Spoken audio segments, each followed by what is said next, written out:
और देखिए एक और बड़ी खबर, उत्तरी इजराइल में हिजबुल्लाह का बड़ा धमाका हुआ। हिजबुल्लाह ने 30 से ज्यादा रॉकेट फायर किए हैं। हमले से इजराइल में 3 इमारतें बर्बाद हो गई। ये आप देखिए।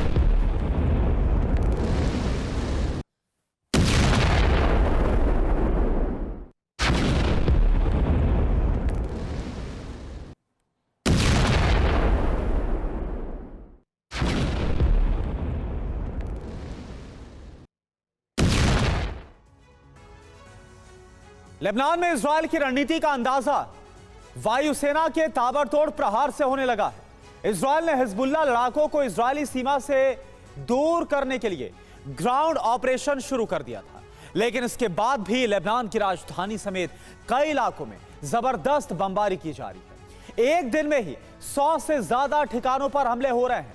हिजबुल्लाह के तमाम ठिकानों के साथ ही कमांडर्स को भी मारने का मिशन जारी है। यह माना जा रहा है कि गाजा की तरह ही लेबनान में बड़ी तबाही मचाने के बाद सेना की एंट्री होगी। इजराइल नीति की इनसाइड स्टोरी आप इस रिपोर्ट के जरिए देखिए।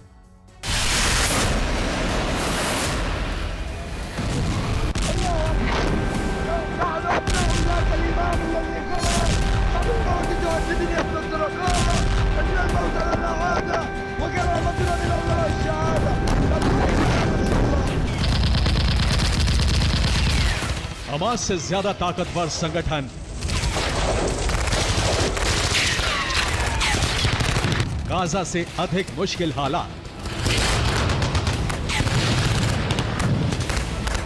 लेबनान में ऑपरेशन इजराइल के लिए आसान नहीं है।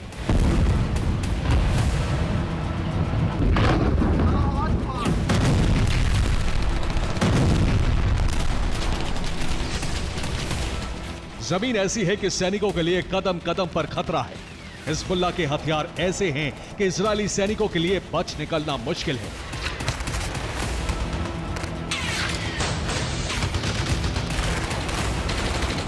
ग्राउंड ऑपरेशन की शुरुआत तो कर दी गई, लेकिन लेबनान की जमीन पर गाजा की तरह लगातार आगे बढ़ते रहना मुमकिन नहीं है। गाजा में ऑपरेशन का अनुभव रखने वाले कमांडर भी लेबनान के भूगोल को सेना के लिए खतरनाक बता रहे हैं।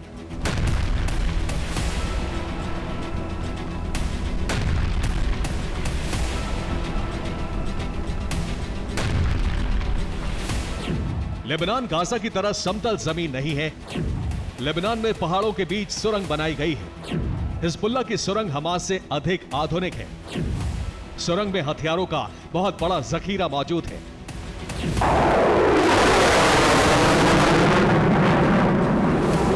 यही वजह है कि पिछले 7 दिन से लगातार इजराइल की वायुसेना दिन रात लेबनान पर बमबारी कर रही है।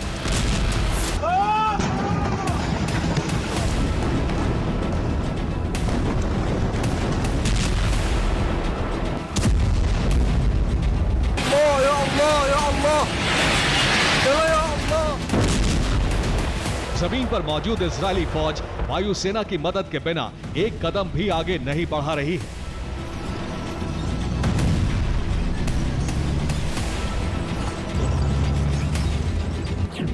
इजरायल की रणनीति है कि पहले हिजबुल्लाह के हथियार खत्म किए जाएं, हिजबुल्लाह की सुरंग को नष्ट किया जाए, हिजबुल्लाह के तमाम सीनियर कमांडर मारे जाएं।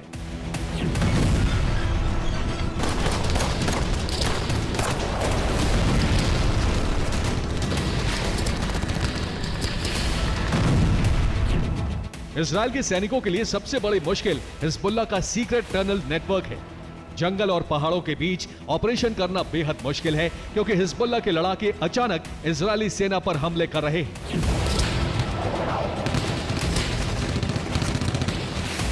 इजरायल के कई सैनिकों की मौत होने के बाद इजरायल ने ग्राउंड ऑपरेशन की रफ्तार को रोक दिया था।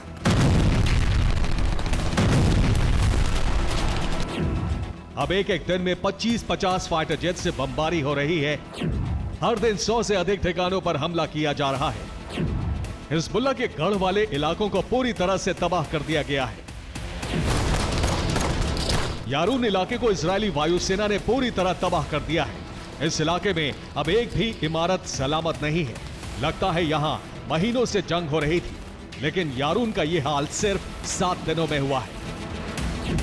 यारून गांव को खंडहर बना दिया गया, मस्जिदों को भी बम से नष्ट कर दिया गया।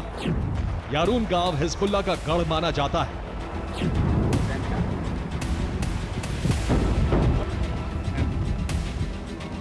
इजराइल की कोशिश है कि ग्राउंड ऑपरेशन में जमीन के नीचे मौजूद हिजबुल्लाह ठिकाने तबाह हो, लेकिन इजराइल की सेना सुरक्षित रहे, इसलिए जमीन से हमले के हर खतरे को खत्म कर दिया जाए।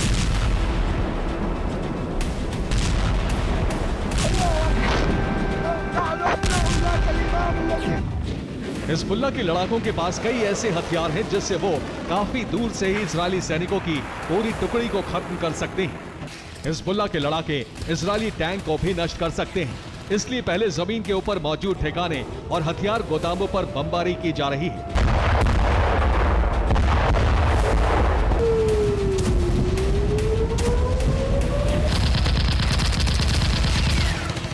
हिजबुल्लाह ने स्नाइपर यूनिट की तैनाती भी कर दी है। स्नाइपर गन के साथ एंटी टैंक मिसाइलों का जखीरा लेकर हिजबुल्लाह लड़ाके इजरायली सैनिकों को घेरने की कोशिश में है।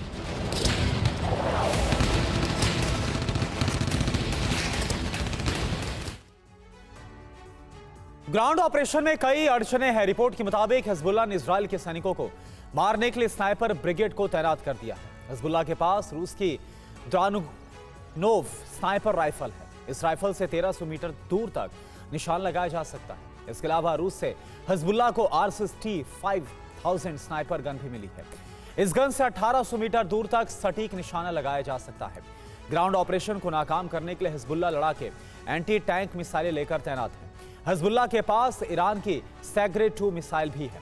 ईरान से हिजबुल्लाह को राद एंटी टैंक मिसाइल भी मिली है। इसके अलावा ईरान की एंटी टैंक मिसाइल मिलान भी हिजबुल्लाह लड़ाकों के पास है। रूस से लेबनान में करनेत एंटी टैंक मिसाइल की सप्लाई भी की गई है। यही वजह है कि इजराइल ताबड़तोड़ हवाई हमले कर रहा है और 24 घंटे में ही हिजबुल्लाह के 500 ठिकानों को तबाह कर दिया गया।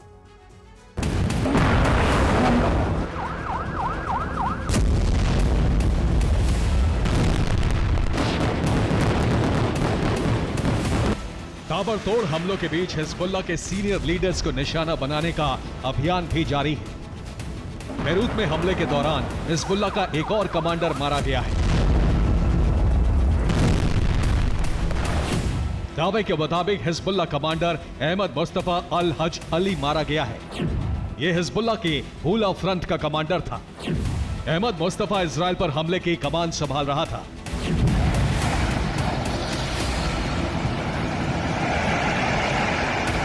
इजराइल गिन गिनकर हिजबुल्लाह से बदले ले रहा है। पिछले दिनों इजराइल के टैंक पर हिजबुल्लाह ने एंटी टैंक मिसाइल से हमला किया था। अब इजराइल ने टैंक पर हमले के गुनहगार को भी ठिकाने लगाने का दावा किया है। दावे के मुताबिक Hezbollah commander Mohammed Ali Hamdan मारा गया। अली हमदान एंटी टैंक हमलों की कमान संभाल रहा था। अली हमदान ने इजरायली टैंकों को खत्म करने की रणनीति बनाई थी। इजरायली सेना के मुताबिक बेरूत के दाहिया में बरसों से हिजबुल्लाह के ठिकाने हैं। वक्त के साथ हिजबुल्लाह ने पूरे इलाके पर कब्जा जमा लिया और ज्यादातर इमारतों का इस्तेमाल हिजबुल्लाह के लिए ही किया जा रहा है। यही वजह है कि नसरल्लाह की मौत के बाद से दाहिया पर लगातार हमले हो रहे हैं। इजराइल अब लेबनान में प्रतिबंधित फास्फोरस बम का भी इस्तेमाल कर रहा है।